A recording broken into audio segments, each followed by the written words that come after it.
Actually is not a CFL light bulb. Compact fluorescent light bulbs, they're great. They do reduce greenhouse gases, they can save money. The Federal Energy Independence and Security Act, the goal is to switch completely to energy efficient light bulbs by the year 2014. Great, right? Yes, but you can't treat them like your old incandescent light bulbs, just throw them in the garbage because CFLs contain mercury. Mercury, as we've discussed on the show, is considered toxic. It's a hazardous waste. Mercury poisoning can have a lot of bad effects, particularly on kids. Detrimental development effects in kids. It's tied to sensory impairment. So make sure you're checking label for mercury levels as well as disposal requirements. But we're going to demo right now what you should do if you do happen to break a CFL light bulb. Have you guys ever had one of these break on you? I have not. No. But I We also wanna didn't mention know pregnant it was women, so too. important. Pregnant women, mercury's bad. Yeah. And they've got babies. So Exactly. pregnant women probably shouldn't be the ones cleaning up if you do break a CFL bulb. Open the windows. You want to turn off the AC and heat. You can go ahead and leave the home for 15 minutes. And just, you don't want to be right there the minute those potential vapors are released. Yeah. Don't vacuum or sweep. Number one, use gloves. Gloves that you're never going to use again. You don't want to touch this stuff with your bare hands. Use cardboard to go ahead and help pick up anything on a hardwood floor. And Dr. Lisa, I'm going to have you help me out. You're not pregnant, are you? No. Are you sure? As far as I know. Okay. That'd be big news. So I'm using the cardboard. Whee! Good.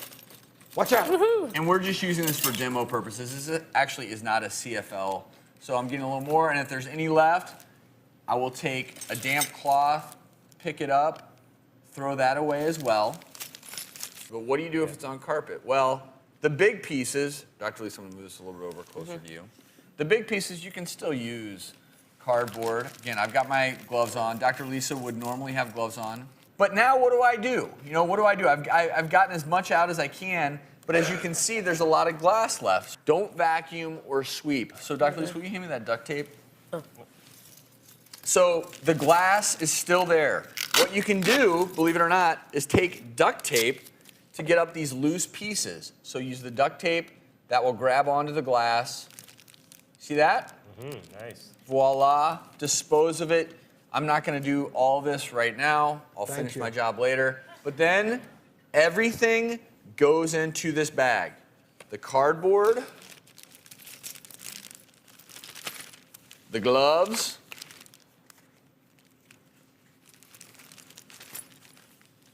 I do like this color on me. No. It looks very I was hoping they were for me, but that's okay.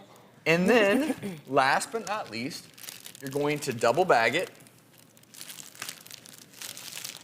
You all get the I idea. hope I don't break the light bulb.